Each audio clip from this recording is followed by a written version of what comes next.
Olá! Hoje vamos falar sobre transmissão de calor. Na tirinha, o mecânico de menor estatura resolve o problema de desatarrachar a porca aquecendo o material.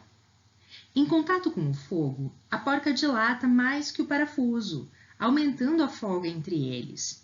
Esse fenômeno é conhecido por dilatação térmica. Isso acontece porque quando a temperatura aumenta, as partículas vibram mais e a distância média entre elas aumenta, provocando a dilatação do corpo. A dilatação térmica acontece com sólidos, líquidos e gases. Se todos os corpos dilatam, como ficou mais fácil retirar a porca aquecendo o conjunto? Acontece que cada material tem um coeficiente de dilatação diferente. Quanto maior for o coeficiente de dilatação de um material, maior será sua sensibilidade às variações de temperatura, isto é, mais facilidade ela terá para aumentar seu tamanho quando esquenta. Sendo assim, o coeficiente de dilatação da porca é maior que o coeficiente de dilatação do parafuso. Ao dilatar mais rápido, a porca libera uma folga entre ela e o parafuso, facilitando seu deslocamento sobre ele. A dilatação e a contração térmica têm consequências muito sérias para a construção civil, podendo causar deformações na estrutura, prejudicar a sua resistência e ocasionar graves acidentes. Para evitar esses efeitos, utiliza-se o recurso junta de dilatação, deixando um espaço entre duas peças rígidas vazio ou preenchido por material plástico capaz de se deformar. Podemos observar seu emprego em azulejos, pontes e linhas férreas. Quando um recipiente de vidro que está muito quente é colocado sobre uma superfície fria, pode trincar, devido à rápida contração térmica, que é a diminuição das dimensões de um corpo sujeito a baixas temperaturas. Por que a pipoca estoura? Dilatação térmica da água, principal constituinte dos seres vivos. Ao alcançar 100 graus Celsius, o vapor d'água pressiona até que o grão arrebenta e permite a expansão do amido que aparece. No intervalo de temperatura entre 0 graus Celsius e 4 graus Celsius, a água está aquecendo, mas suas partículas se aproximam e o seu volume diminui. A 4 graus Celsius, a água se encontra na sua forma mais compacta, isto é, chega à sua densidade máxima, 1 grama por centímetro cúbico, e está líquida. Ao receber mais calor, a temperatura passa de 4 graus Celsius e suas partículas se agitam, aumentando a distância média entre si e, por consequência, o volume da água. Por ser menos denso que a água líquida, o gelo forma uma camada na superfície de rios e lagos, permitindo que a água que está embaixo permaneça a uma temperatura maior. Esse fenômeno permite vida aquática nas regiões geladas. Enquanto no ambiente está 10 graus Celsius, na superfície do lago está 0 graus Celsius, ponto de fusão da água. E dentro do lago, a água não ultrapassa 4 graus Celsius. Essa diferença é mantida porque a 4 graus Celsius, a água líquida é mais densa que o gelo, que permanece na superfície e boia. Observe a diferença de volume da água representadas no desenho e no gráfico, mostrando que o menor volume, isto é, a maior densidade da água, quando suas partículas estão mais unidas, ocorre a 4 graus Celsius. O calor é a energia térmica transmitida de um corpo de maior temperatura para um corpo de menor temperatura. A até que se alcance o equilíbrio térmico. Mas como isso acontece? A propagação do calor ocorre de um corpo para outro ou de um ponto a outro do mesmo corpo de três formas: convecção, irradiação ou condução. A convecção é o processo de transferência de calor que ocorre por meio de deslocamento de um fluido, isto é, um líquido ou gás. A movimentação da matéria quente propaga o calor, transferindo energia térmica de um ponto a outro do espaço. Observe o que acontece nos líquidos dentro de uma panela no fogo. A camada líquida em contato com o fundo da panela recebe calor e a sua temperatura aumenta. A agitação das partículas expande o volume do líquido, tornando-o menos denso, que é a porção de menor temperatura que está na superfície. Assim, o líquido quente sobe. O líquido mais denso desce e ocupa o lugar do que subiu.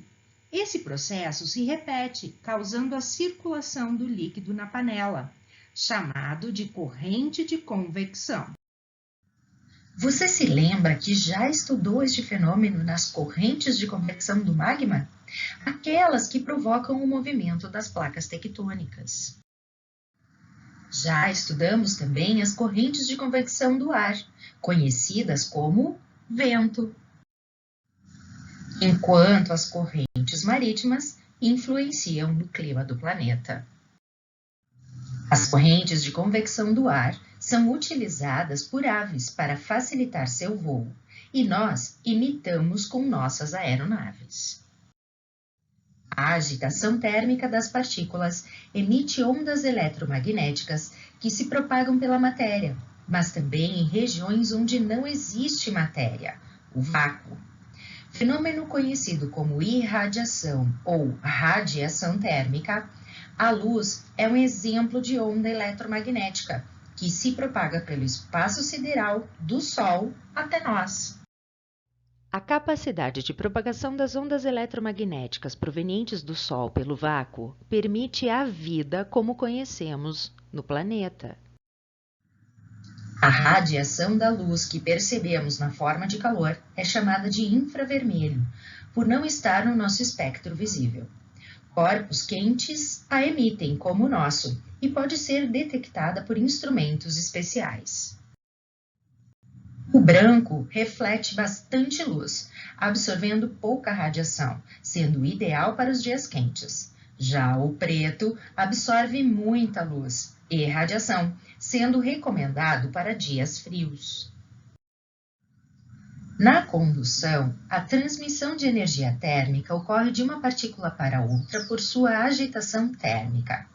Suas vibrações materiais, ao receberem calor, aumentam e, ao colidirem com partículas vizinhas, transferem energia. Como o chá esquenta a xícara, que esquenta a mesa.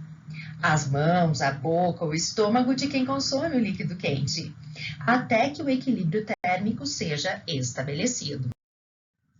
Materiais com maior capacidade de condução de energia térmica, facilitando a propagação do calor, são considerados bons condutores térmicos, como os metais. Maus condutores são materiais que dificultam a propagação do calor e são conhecidos como isolantes térmicos. Madeiras, plásticos, borrachas, vidro, utilizados na construção civil e utensílios domésticos, são exemplos. Assim como roupas de lã ou nylon diminuem a perda de calor para o meio externo, as penas, o ar retido entre elas e o corpo das aves as mantêm aquecidas.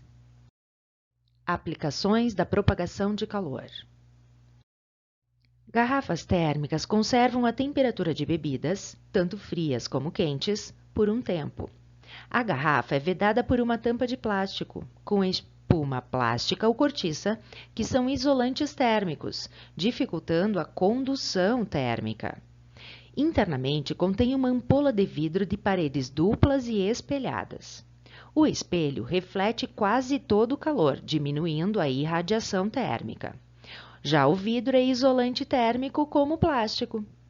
Entre suas paredes, há ar rarefeito que inibe a condução por ser constituído por pouquíssima matéria. O revestimento interno e o apoio são feitos de material isolante térmico, como plástico. Coletores solares são grandes painéis que captam as radiações do Sol e as utilizam para aquecer água. A radiação solar passa por uma camada de vidro transparente e aquece uma superfície metálica pintada de preto para facilitar a absorção da radiação. A camada de vidro provoca um efeito estufa, já que permite a passagem de luz e bloqueia a saída de parte da radiação infravermelho. Parte do calor é transferida para tubos por onde circula a água. A água fria, então, é aquecida e vai para um reservatório térmico, para ser armazenada e depois distribuída para a casa ou outras instalações. Apesar dos custos de instalação e manutenção do equipamento, ele é vantajoso porque economiza energia elétrica, não polui o ambiente e não contribui para o aquecimento global, já que seu funcionamento não depende da queima de combustíveis fósseis. A geladeira retira energia térmica dos alimentos e do ar em seu interior e a cede ao ambiente. No interior da geladeira há tubos por onde circula uma substância que se liquefaz e se vaporiza, alternadamente, isto é, fica passando do estado líquido para o gasoso e vice-versa. A vaporização absorve calor do interior da geladeira e a liquefação cede calor para o ambiente. Esse processo ocorre porque atrás da geladeira existe um compressor que funciona com energia elétrica e um conjunto de tubos chamado condensador. No condensador, a substância sob alta pressão passa do vapor para o estado líquido e troca calor com o ambiente. Em seguida, ela passa por um estreitamento no tubo dentro da parede da geladeira que provoca a diminuição da pressão e da temperatura. A substância circula pelo evaporador, onde absorve o calor do interior da geladeira e o líquido se vaporiza novamente. O gás volta então para o condensador, recomeçando o processo. No interior de uma geladeira convencional existem correntes de convecção frequentes, nas quais o ar quente sobe e resfria-se na parte superior, onde está o congelador, cedendo calor ao líquido no interior dos tubos, na região do congelador. O ar menos aquecido, por ser mais denso, desce e absorve calor dos alimentos, tornando-se novamente ar quente, que volta a subir, repetindo-se o processo. A invenção da geladeira e dos sistemas de refrigeração em geral permitiu armazenar e transportar os alimentos por longos períodos, revolucionando os hábitos de produção, conservação e consumo de alimentos. Até a próxima!